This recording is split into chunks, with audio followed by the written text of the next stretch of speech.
Athens, Georgia Live Music presents HUSK, Inside Athens. HUSK. I'm John. Mark. Vaughn. David, present.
think that there's like a certain element, you know, that we try to, or it comes through the work. It comes somewhat naturally, but it is a sense of like, you know, we just try to be real about it. And like even in the songwriting process, like when it comes to lyrics, it's about experiences in life, and then as a band, it's a lot about the energy, you know, the feel of it. You know, it's not super contrived for us. We definitely take our time in writing the music, but when we bring it to a venue or whatever, and we're playing for other people, for me that's like, it's not necessarily like I try to not have, you know, preconceived ideas or ego shit, you know, get wrapped up into it. I try to just be open and let whatever's going to come through.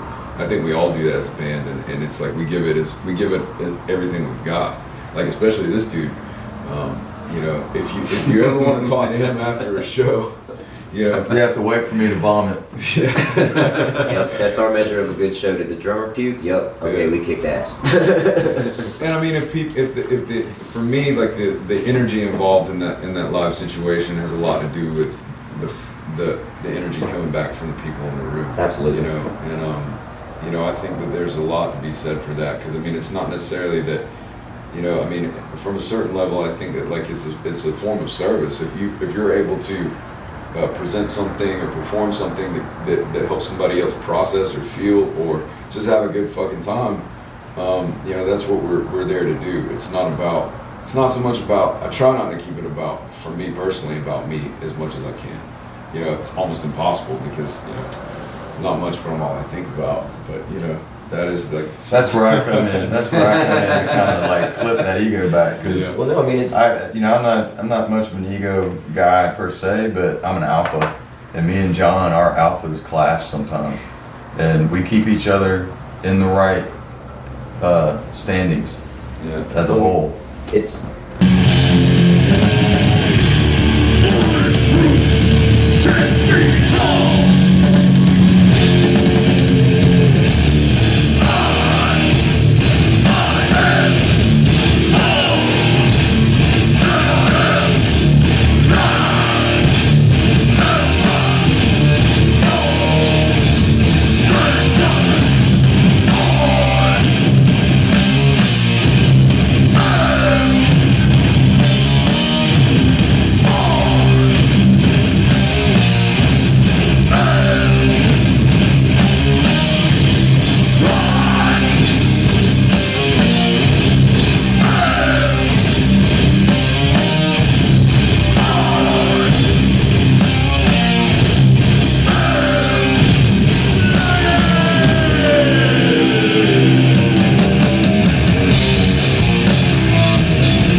Writing songs and playing songs is tremendously introspective.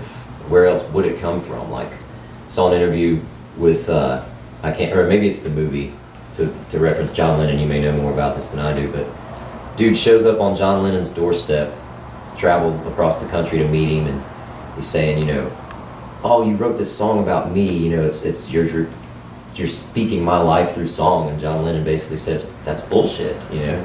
He was like, you know, I wrote How Do You Sleep at Night thinking I wrote it about Paul McCartney, and then I woke up and realized that's about me too. Every song every songwriter writes is about him or herself, you know. It's introspective, and therapeutic, back to the point you were just making a little while ago. You know, I think we'd all be crazy fuckers if we weren't in this band. I know I'd be. I'm still crazy. We're crazy fuckers because we're in Yeah, we're crazy fuckers who like ain't in jail and ain't killing people. Like, you know what I'm saying? Yeah, it's I mean, it's, you know, I wish I didn't have a mortgage per se. Me too. But I could, you know. Home ownership is overrated. Yeah, I Amen mean, to that. it's, you know, I've got a wife and we don't have kids, but we've been together for a long time and we take care of each other. But, you know, at this point, I want to go on the fucking road. I want to take this on the road, but I can't because of the life that I have that's anchored me to this town and the job itself. It's a good job, and I can't fuck that off, you know. But sometimes I really wish I could because, you know, it's like John said, you know, it's not a hobby for him. Well, for me, it kind of is right now because of my job and the responsibilities I have to hold down, but I don't want to make it my life. I want the job to be the hobby I do when I'm not on the road to kind of make ends meet, you know, but as of right now, I'm a big breadwinner in the household, so I gotta hold that down. What me? No, what Vaughn said was like, I want my job to be the hobby I do when I get back in town from being on the road. That should be the banner across that fucking wall. I think every person who's ever picked up a guitar. I think there's like a lot of pressure, and I think a lot of that is misconceived, you know, or people created to be a certain, to really like make a career out of music. You got to be at a certain point in your life. You got to be. There is some truth to that. Like it is a lot about who you know and the people that you meet and that sort of thing. And this is coming from the perspective of having not, you know, been signed and going on a massive tour, making a living off of playing music. And for the longest time for me, that's what I perceived it to be. And the older I get, the more I think about it, you know. And there's always that temptation to sort of like, man, I'm damn near 40 now, you know. Do I really, you know? I mean, the whole idea of my two. The good part about that is there's a lot of old fuckers playing heavy metal. You know what I mean? And my favorite bands are a bunch of old fuckers playing heavy metal.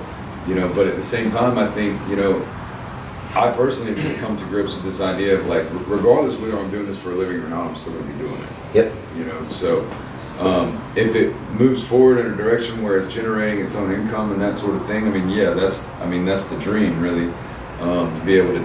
And then again, I'm saying that from someone who hasn't been there. I'm sure there's plenty of people that are there or have been there. They're like, fuck that shit. I'd rather be at home with my family.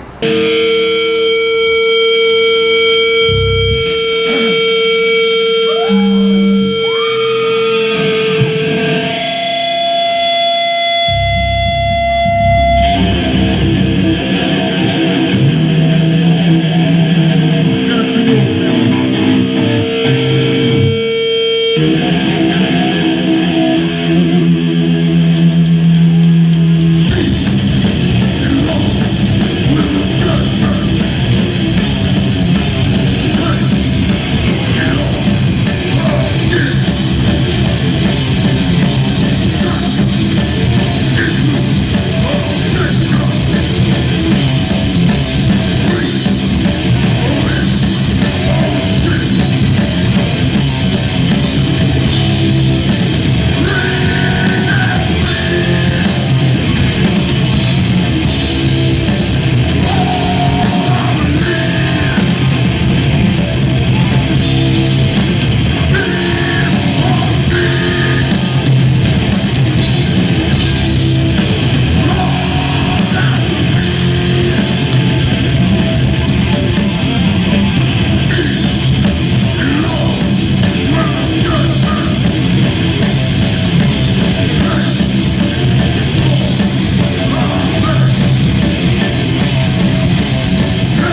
guy from Atlanta that got to the point of the cusp of it, like Lars Ulrich's record company is interested in your band, but Lars says the drummer has to wear leather pants. And my friend is the drummer, and he went, I'm not fucking wearing leather pants. Fuck Lars, I'll be back in the t-shirt shop. So there's that kind of like, what are you willing to put up with as well, that can be a turn off too. He's the only cat I know who's ever been close to the edge like that. That's why I had to share. Because I could just imagine my friend in leather pants for the sake of a fucking record deal and him turning it down. It's hilarious to me. I mean, it's just different now, you know, than it was even. Dave Well, walks out is with he leather paying pants for the leather on pants? lid. Yeah, right. That's a good point too. Yeah, I mean, even Sign me like, up. even, you know, 10, 15 years ago, it was different. Now, I mean, it's to a point where you could get there real quick, you know, through the internet or through the right video or the right connection with it. If you have enough fucking likes or whatever it is, you get somebody's attention and you're there, and you know, and then you have that opportunity. You know, for us, I think that like the integrity of the music is what's important, and as long as that is uncompromised, then I'll follow it wherever it takes us. You know, but I enjoy what we do. You know, and whether we were doing it, you know, at the Caledonia for our friends and a group of people, you know, we're playing with, or whether we're doing it in a larger situation, a larger venue. You know, it's about are we having a good time with it too?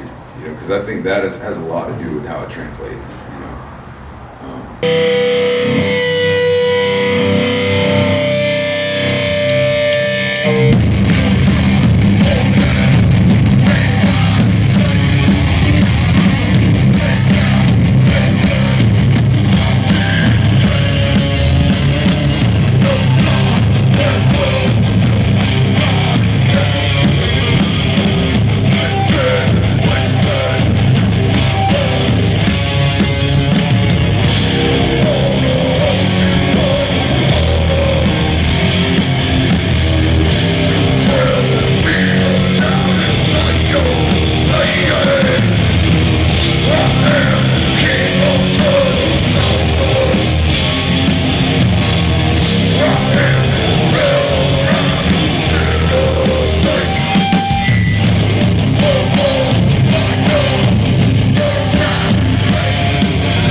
Yes. I think like John is kind of like the riff maker. He's got him in a bag, and I like to be the guy that can give that one piece that puts his A, B, and D together. If I can sub in a C, then I'm like, okay, I like that, you know. Dave also has stuff that occasionally will just jump out from left field, and we're all like, yeah, let's do that thing too. So it very much is, but I think that I would say it kind of starts with John, and then it kind of like capillaries, you know.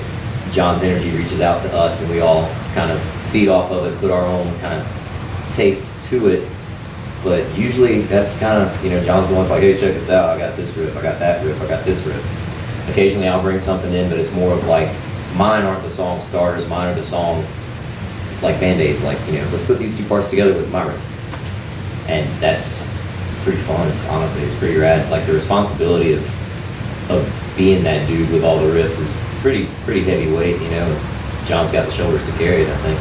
I've been that guy before and I'm not good at it. I'm not the guy that can write every song, the entire song kind of thing. I definitely love the help and love the collaborations. It's not a rock band in my opinion if everybody's opinion isn't heard and felt and explored. That's the whole point of being a band. We're not John and the other guys. We're HUSK. Some of this stuff. John and the Macbeths. I did think about calling my first band Macbeth because Well, no, I said that to you and you were like, man, fuck that. Well, I played in a band where the guy was named John Gosa and he called the band oh, Gosa. that's fucking terrible. And he wrote the entire album. And I was playing guitar back then and I learned his guitar parts and just played his stuff, To me, it's just not a lot of fun. But as far as like our writing goes, as far as my part, John would bring the riff in and everybody's kind of looking around and I just start playing a beat to it. And then it throws John's ear off and then he's like, wait a minute, try this. And then I'll try it. And then I'll be like, well, maybe if I do this. And then he'll be like, that's even better. And then we'll build like that and then everybody else starts kind of jumping in as we try to get the main riff and the drums down. But a lot of times back in the day, in some instances where, say, Dave had made it to the Fowler practice yet, me and John would be just doing scratch riffs. Like we used to do scratch riffs for half an hour, 45 minutes at a time sometimes back then. And I think back then we kind of developed this player relationship that we feed off each other before the other elements start coming into play. But I agree with Mark, it usually starts with the riff man here. Once the riffs are gone, and parts are established, I start to listen a lot less to the guitars and a lot more to the drums. I want to play to the drums. My right hand and Vaughn's hands and feet particularly, I want that to sync up to where bass and drums just sound like this big fucking instrument.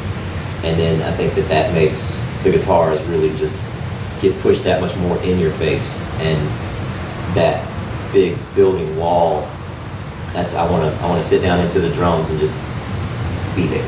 Just let the bass exist within that just huge wall instrument. So once the riffs are there, I start thinking about what's Vaughn playing immediately. How's his double pedal routine going? Where are the toms? Where are the accents? I'm listening to that kind of stuff to mimic or to juxtapose maybe. But then when these two guys, sometimes me and Vaughn will leave them up here, and they'll sit in there.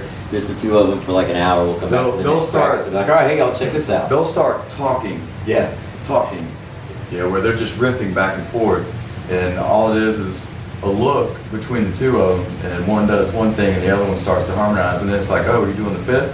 And then they don't talk anymore, and they just start playing again, and so it's like, yeah, we'll see you guys next time. Y'all work this out. And then we get together the next time, and they work out this really awesome part, and it's like the harmonies in Till Death Do Us Part. Yeah, that kind of stuff. Yeah, it's a good one, man. It's a good one. Playing with some good friends. Got some great music. You guys stick around. We're HUSK.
great so example. Dave and I have been playing together for a long time. We started we lived in a house, had a house band. I don't think we really played. We played some parties. I don't know if we really had some complete songs, but man, like in the late '90s, and I've known this dude forever. And so we do have that like a sort of form of communication with the music that is almost intuitive at times. In the writing process, and that's definitely in like a live situation. The writing process, like a lot of times, you know, sometimes I'll come up with a whole song and then bring it to the band and say, here, what do you think about this? And that was the case with one of the newer ones. And it worked out really well. Sometimes we'll write something, occasionally we will write something in the practice space, like on the spot, like somebody will bring in a riff and then we'll throw another one behind it. Usually we'll get like 3 riffs in and then table it.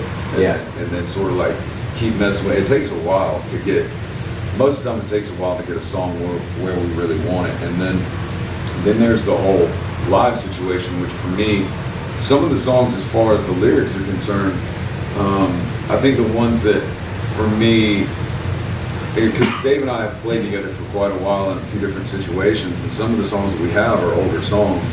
And basically what has happened in those various situations is some of the stronger songs that have come through, for me as far as lyrical content, have always been related to something that was like a painful experience or just a period of time in life where you're dealing with a certain, a certain element that's causing a certain amount of emotion that brings itself out, and I find that those songs oftentimes kind of write themselves. I have a little bit of a penchant, I guess, for lack of a better term, for rhyme and melody, and I have to sort of watch that because I can almost take that a little too far. But like for instance, "Till Death Do Us Part's" a really good one, and that one actually came from, I just took like the traditional marriage vows and bastardized the shit out of them because that's what I was feeling at that point in time. And there's a lot of fuck yous in that song too. Yep. So, that was one particular situation, and then like this newest one. This is funny because the newest one that we've been working on, like "Relentless," we had the music, and I'll go ahead and admit it. Like a lot of times live, if I don't have the words dialed in, I'll just make this shit up as I go along. And for years. And like it's funny too because when I listen back to some of it, even Gregory has done a few recordings where I'm like, what the fuck is that? What was that saying? But at least it's like somewhat inaudible. You just let people guess. I don't, Yep, you know what that's I mean? the best way to do it. The emotion comes across, the energy comes across, but sometimes it takes me a while, and really like the best tool for me to get it all finalized is going into a studio and recording it.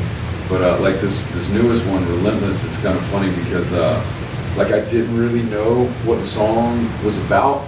I had some ideas lyrically and enough to to pull it off live, and then after playing it a couple times live, I got injured, working on the house and almost cut my thumb off, and then I realized what that song was about. Oh yeah, dude, I can dig that shit. The frustration of the situation, and that's like the left hand, and it being the thing that I use really to be free from negative emotion or stress or just daily life shit. Music for me is as important as any other life-giving situation, whether it's breathing or food or water or shelter. It's like I have to have it. It's not a hobby for me. Whether I'm doing it on my own at the house or whether I'm doing it with these guys, which is really there's some moments when we're playing live where I just know I'm right exactly where I'm supposed to be. You know what I mean, in that moment, and it pulls me to the present moment. And I think so much it's the temptation in life in general, and for me in my life, to not be present in the moment. It's so strong, whether it's through internet or social media or escapism through substances, like has always been present in my life. So anything that takes me in the other direction and brings me to right here, right now, is something that I value. So I think it's like a form of expression for me in writing these things, where what's going to come out is going to come out. It needs to come out. I wouldn't even call it cathartic. It's just what I have to do, and to just be all right with myself, and then I can be all right with other people, on a certain level. You know, and then there's also quite a few of the songs that we've kicked around in writing where Dave has brought in some riffs, and then we'll match up with one. And you know, Dave is very interesting. Like there's one the other night where you know, we haven't even gotten to the drum point of it, but I can already tell it's gonna be nasty. You know, so You fucking thrashy as shit. yeah, it's super. You know, But another thing too, like, I think worth mentioning about your direction. Fucking Blood Eagle, man. This guy goes to the land of the Vikings and comes back with fucking. So hey, man, check this out. This whole concept about what Blood Eagle is, and then it becomes this fucking massive, awesome song. And I don't even know if the lyrics are exactly about that, but the song definitely feels like you're a fucking Viking ripping somebody's goddamn lungs out of their back. those lyrics right there are super temporary right now. That's one of those ones that just hasn't landed yet. That fucking eagle has not landed. You know? I just like the concept of it. Like, I can't paraphrase it, but I have the distinct memory of when you got back and told us the story about, you know, the big stones that, like, you know, on the beach that you have to try to pick up, and then the explanation of what a blood eagle actually is. It's like, God, it's fucking brutal. All right, we're gonna have a brutal ass song about it, and it's a brutal song. I think the songwriting process is pretty interesting. John mostly brings in very solid elements of songs, like Then we do our best. mostly a song, you know, and it comes together, you know, between these guys are very solid in making it happen and try to find something that fits the situation. And usually for me, when I come up with a riff or something or a couple riffs, it's like you had mentioned, we're around all those elements and try to see what works when that does happen. So it's pretty interesting, you know. It's And- really kind of like there's all kinds of elements going on. There's just so many ideas going on at once that have a central core, but these guys are really good at taking those elements and kind of solidifying it where it's a simple thing.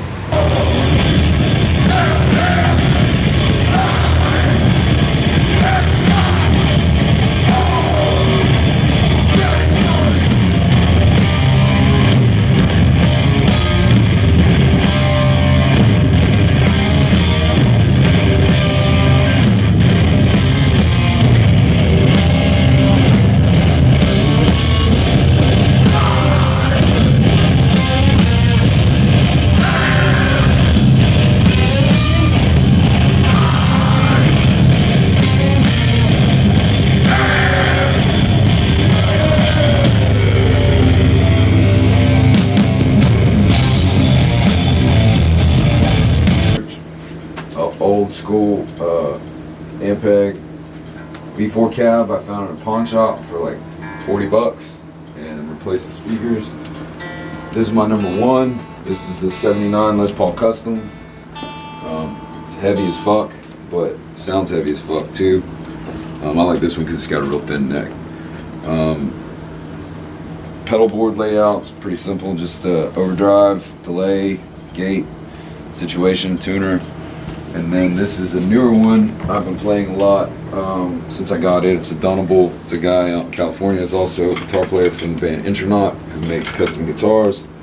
This is the Asteroid. It's their Flying V style. It's pretty cool. Longer scale, ebony fretboard. I've tried various pickups in it.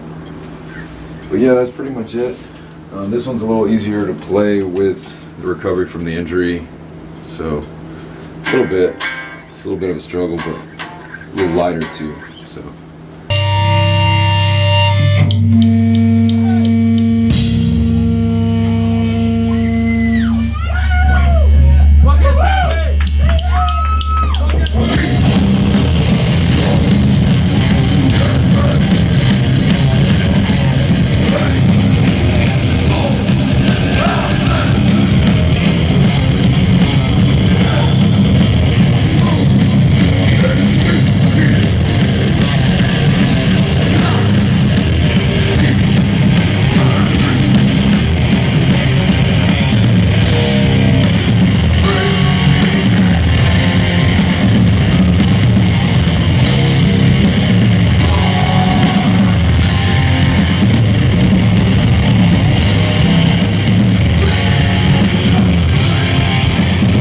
Funny thing too, there have been times where we're here at Space John may be running a little behind, or just me and Vaughn and Dave are the only ones who can make it that night. The three of us, without John, don't really sound like Husk. It's interesting, because I think like some of the stuff Dave plays is a bit surprising in genre. It's like he'll bring like these like stonery rock riffs that's like, dude, where did that one come from? That sounds like something I would have come up with, but you introduced it to us.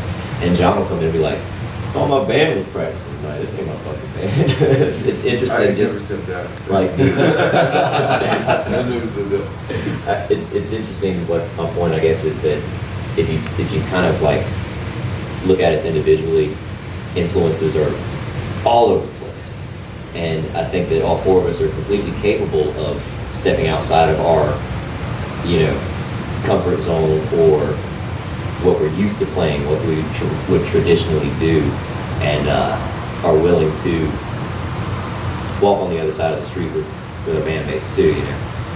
Like we've got one song we actually put tracks on that we need to go back and revisit, and it's Dave's song, and it's like, wow, okay, so how do we get back to, like, how do we put this song in a set with these other songs? And that's where that song has gotten put on pause, because we just need those couple of riffs that just really meet it up, But yeah, it's very interesting to me, some of the things that Dave just pops out, and me and Vaughn and Dave as a three-piece are playing. Well, there's multiple changes within that one song, but there was just one riff that came up, so it's kind of like, there's multiple angles that kind of go on. But I think The Relentless is a really good song, and that's one John pretty much had backed out for the most part, except for the very end of it. It's been a very effective song, very heavy. I mean, I think that like a good band to me is where you have like however many elements, however many players that are all talented in their own right, but then when they come together and they do something, you end up having something that's greater than the sum of its parts. You know what I mean?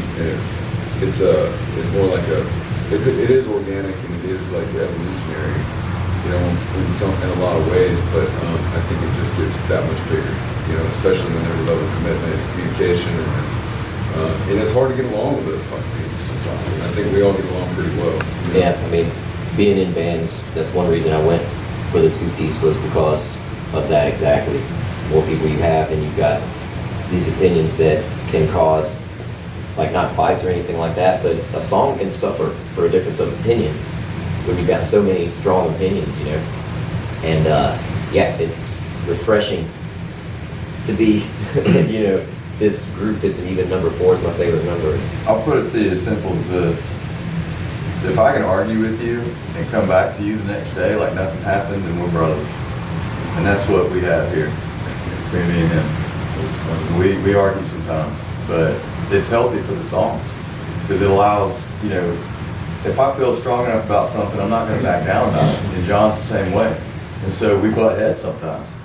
And I think that makes us stronger as a writing element, because we've learned where not to go with each other, and we've learned where to push each other in the same light. You know what I'm saying? I mean, I think so. I love this group. Like, this is my second family, in my opinion now. Yeah, and like those situations, when I do say something to him, I definitely feel strongly about it, because like you've seen him behind the kit, like all sweaty, all making faces and shit. Like I think one of the times when we were arguing over a riff, and that's an important thing too. I mean, I feel like it's such a democracy to whereas if anybody really vetoed like a riff out of a song, we would just like we would push it out, or come back to it later. Yeah, we wouldn't just table that one. It fresh would be ears. like on the way back burner. But I'd say 1 out of 10, and we'd come back to it. It wouldn't just totally be gone, because I don't know. I just don't, unless it's just so cheesy that I can't see playing it. I don't want to throw away a decent idea. It may not be a great idea, but if it's decent, I believe you should never throw a decent idea away, no matter what band you're playing.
first year that they put out the Pacific drum kit. But it's basically a 6-ply maple. It was the first year that they put out this type of kit and this type of kettle for the price. And so it was basically a fusion kit for like $550 without any hardware. And so it had a 10, 12, and 14 tom and a 14 by 5.5 snare, wood snare, and 22 by 18 kit. And so I ordered the 16-inch and had the wrap match. And so I had a 6-piece at that point. But then, I chopped it back down to 4, then we go to 5, and then. But there's the red tom I was talking about earlier that I'd added, and I was using the 14 up top. But here recently, I just haven't had the time to fix the big red drum, and so I decided to go back to a 12 rack and a 16-4. And I'm actually liking the sound better. It's, the lower bass drum, or the lower floor tom, was kind of meshing with Mark's bass sound to a point to where you couldn't distinguish between the two instruments, and it just kind of got a little murky. And so these practices, I'm hoping that it translates at our next show, that these toms are cutting through a little better. I think the tonality's a little better. It's matching up with everything else that's going on. And so yeah, I love this drum set, man. And everybody's got Ludwig or DW or Mapex or Yamaha, and I still love these, economically priced kits, and I think they're more expensive now. But it was the first year they put this type of ply out, and I just think they sound great. I mean, I got them home and set it up, and then to this day, like I said, I think I've had them for maybe 15 years or more, and I still don't have a desire to go out and buy another drum set. We have here is a JCM 800. I was playing a Carbon XB 100, which is a amp from the 80s, and it really wasn't cutting through and really making things happen. And compared to John's Marshall, so he had picked up this Marshall and I bought it from him, and I'm using the cabinet, which is Vaughn's cabinet, and it's got a lot of chunk in it. So we have. Oh, it's sorry for the record, PV Sheffield 412 with Black Widows in it. Amen.